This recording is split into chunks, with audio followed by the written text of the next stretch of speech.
يا الرحمن الرحيم، مساء الخير يا صبايا، اهلا بكم في سفرة سمير. احنا النهارده يا بنات هنعمل مع بعض طريقه للقرص الطريه اللي هي بالعجوه. القرص دي حلوه جدا، هتعمليها وتشيليها في الفريزر.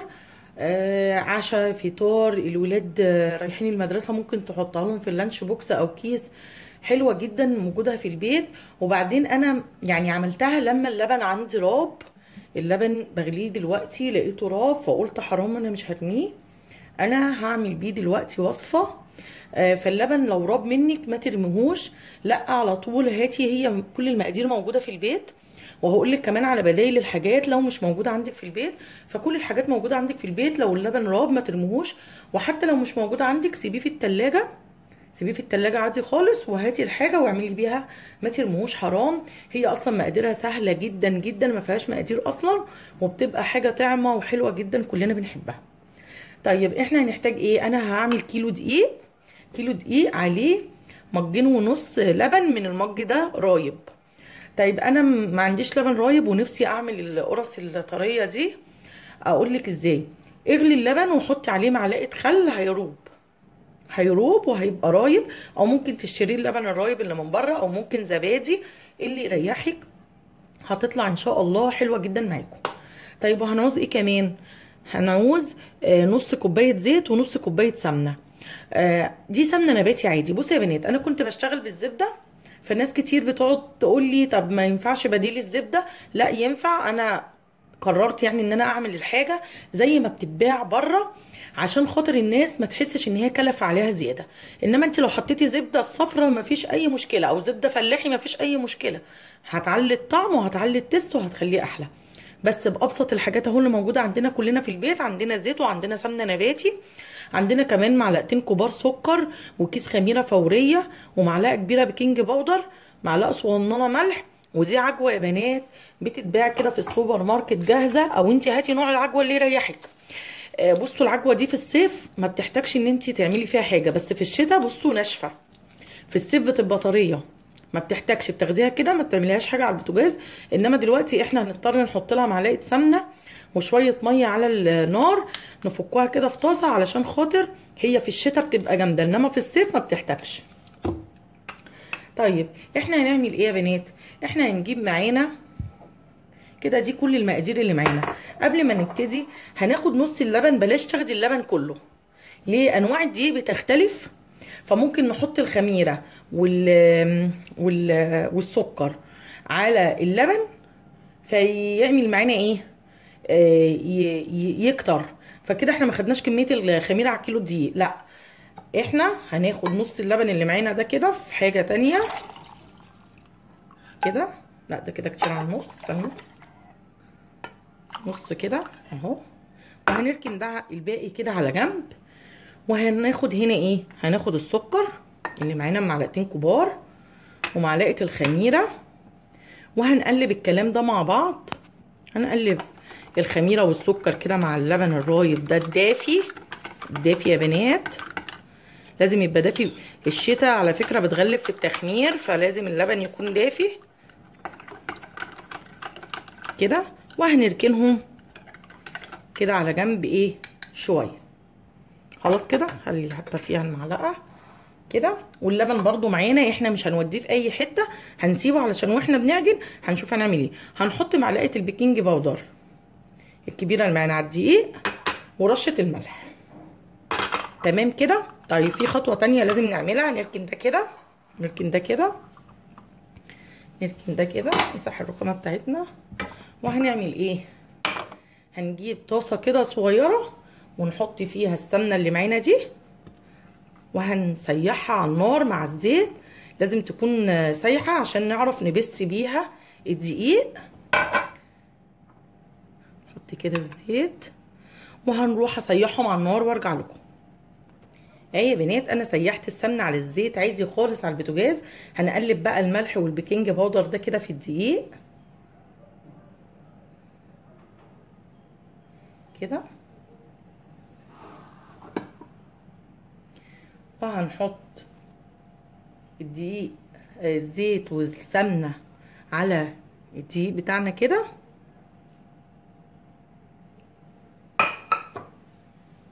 كده. وهنبتدي نعمل ايه، نبس الدقيق ده زي ما يكون يعني بنبس كده الكحك العيد، هنبسه كده وهنخلي كل الدقيق ياخد السمنه، ما يبقاش فيه دقيق خالص ما فيهوش سمنه. كل ده والخميره بتاعتنا بتتفاعل. بصوا ابتدت تتفاعل اهي، بصوا ابتدت تتفاعل اهي. سيبها بس كده، تعملي كده عجين كده. هي بصوا طالما عملت الفوم ده يبقى الخميره شغاله وصحيحه جدا. هنحط الكميه دي وهنعجن. طبعا واضح ان احنا هنحتاج الكميه التانية، بس برضو لما نكمل عجن دول خالص.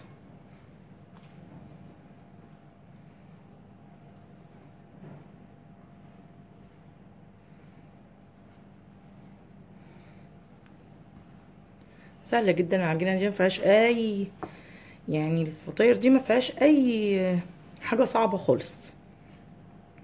هنجيب معانا اللبن الباقي، حطي شويه بشويه، حطي شويه بشويه يا بنات، عشان خاطر زي ما قلت لكم الدقيق انواعه بتختلف، انواعه بتختلف، في دقيق بيقبل ودقيق ما بيقبلش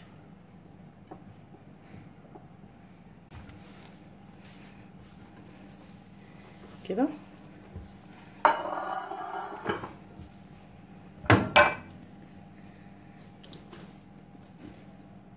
وهنبتدي كده مع بعض.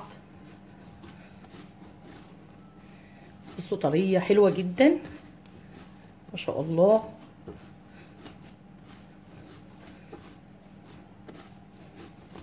طلي بقى ايه 5 دقايق كده، تعجنيها كده. ايه يا بنات، العجينه بعد ما عجناها هناخدها في نفس الطاجن اللي احنا فيها دي، هتغطوها يا اما بستريتش، يا اما انا هدخل الطاجن اهو كيس نايلو، يا اما شنطه عندك نظيفه، اي حاجه نظيفه عندك كده. وهنسيبها ترتاح نص ساعه، نص ساعه نسيبها تخمر وترتاح المنظر ده كده. على ما هي ما هتخمر وترتاح هنجيب نفس الطاسه اللي كانت معانا بنعمل فيها، نجيب بقى الطاسه اللي احنا سيحنا فيها الزيت والسمنه بتاعتنا، وهنحط فيها العجوه اللي معانا دي، نطلعها كده نحطها فيها كده، وهنحط معاها معلقه سمنه. وبصوا يعني معلقتين صغيرين ميه كده، معلقتين ميه، وهنحطهم على النار تفك كده شويه، لان الشتاء مخليها ايه ناشفه جدا، هي في الصيف ما بتحتاجش خالص. وقبل ما نروح نسيح دول اقول لكم، بصوا فاض مني معلقتين لبن رايب اهم، دول هنسيبهم عشان هندهن بيهم وش الفطاير قبل ما نحطها في الفرن. اهي يا بنات عملناها على النار بمعلقه السمنه زي ما قلت لكم، بمعلقتين ميه. بصوا طريت ازاي وبقت زي الفل. حابه تحط لها سمسم، حابه مش حابه خلاص هي هتبقى زي الفل. انا هحط معلقتين سمسم كده يدوها طعم. وهنقلب. بصي يا بنات عشان تسهلي على نفسك، على ما العجينه ما تريح النص ساعه وتخمر فيها، انت اعملي ايه في العجوه، هاتيها كده واعمليها كور كده وافرديها كده، على اساس ان هي تفضل ايه تاخديها على طول تحطيها في قلب العجينه لما نيجي نشكلها، عشان ما تاخديش وقت وتقعدي تحطي ايدك في العجينه وبعدين تحطي ايدك في العجوه كده. تاخديها على طول وهنفردها مع العجينه. وهي بنات بصوا انا عملت العجوه بالشكل ده على اساس ان احنا على طول لما نيجي نعملها دلوقتي ايه ناخد على طول، ما نقعدش نحط ايدينا كل شويه ايه في العجينه. وادي العجينه ما شاء الله اهي خمري، شايفين حلوه جدا. هناخدها بقى وهنبتدي نقطعها بسم الله كده. هنبتدي بقى نقطع منها كده ايه على قد ما احنا ما هناخد او هنعمل القرصة كده. الحجم ده كويس قوي. ابتدي بقى كده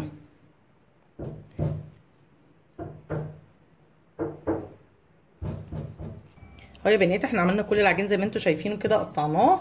هنجيب معانا بقى صاجات او صواني مدهونه دهنه خفيفه خالص زيت، او حطي ورق زبده اللي يريحك.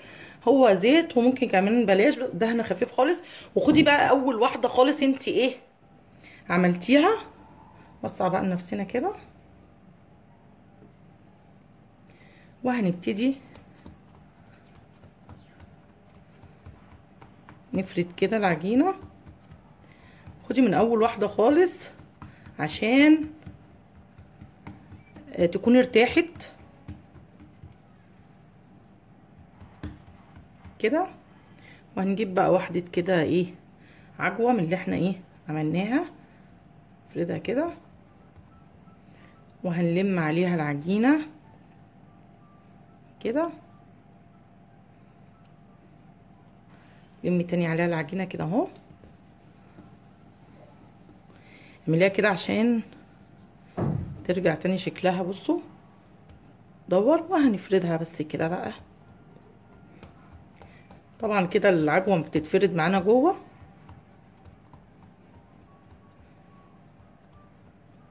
انا شايفه الحجم ده كده مناسب وحلو جدا كده. ده كده مناسب للقرصه اهو. هنجيبها بقى نصها في الصاج كده. نعمل تاني واحده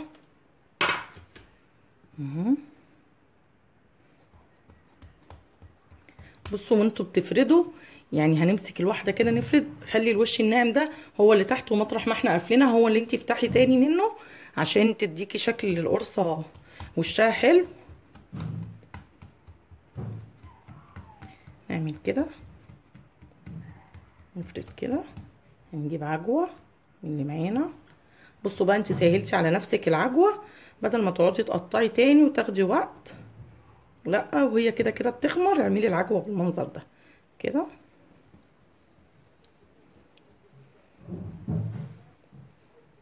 كده. بصوا حبايبي اهو. افرديها بقى كده.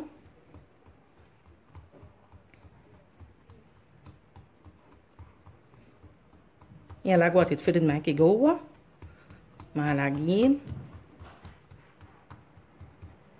كده اهي. وهنجيب الصاج نحطها اهو يا بنات. انا خلصت كل كميه الفطيره او القرص اللي معانا. بصوا يا بنات، احنا هنعمل ايه. هنجيب معلقه اللبن الرايب اللي كانت فاضله منا، وهنمسحه من على الوش بيها كده بالفرشه. لو ما عندكيش بخيب ميه، لو اللبن خلص منك اعمليه بميه، امسحيه بميه كده بالراحه كده، بس يديله ايه لون حلو.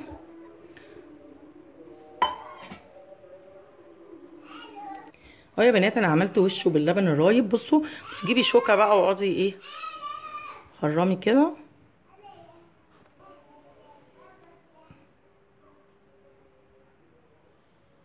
اديلها شكل حلو. هنسيبه نص ساعة تاني يرتاح، وهندخله على درجة حرارة متوسطة في الفرن على الرف اللي في النص تحت شغال والشواية شغالة. لو انت البوتاجاز بتاعك ده بيشتغل لوحده وده بيشتغل لوحده، سوي الاول تحت وبعدين افتحي الشواية. هنسيبه الاول، هنغطيه بفوطة نظيفة وهنسيبه نص ساعة يخمر قبل ما ندخله الفرن. وبعد كده هنشوف هياخد قد ايه في الفرن. ندخله الفرن ونشوفه هياخد وقت قد ايه. هو ما بيكملش حاجة، بسيطة جدا يعني، من ربع لتلت ساعة بالكتير قوي. اهو يا بنات اهو بعد نص ساعة هندخله بقى، نشيل من عليه الفوق كده وندخله الفرن. الفرن متسخن من قبليها على درجة حرارة وسط، يعني 200 180 200. هنحطه على الرف اللي في النص على الشبكة. شواية مفتوحة وتحت مفتوح. واللي هياخد لون الاول اطفي، يعني لو خد تحت لون الاول اطفي من تحت، لو خد لون من الشوايه اطفي لحد ما ياخد لون، علشان خاطر ما تحرقش منك. ما بياخدش وقت طويل في الفرن. انا هقول لك خد وقت قد ايه بالظبط بعد ما يخرج من الفرن. وهي بنات شكل القرص الطريه اللي بالعجوه بعد ما خرجت من الفرن. بصوا هي بتعمل كميه، الكيلو بيعمل لك كميه حلوه جدا. لسه في صينيه تانية مدوره اصغر من دي في الفرن. بصوا يا بنات هو ما بيقعدش ربع ساعه في الفرن، خلي بالك منه. ما بيقعدش ربع ساعه في الفرن. بصوا اهو حلو جدا، مغذي للولاد.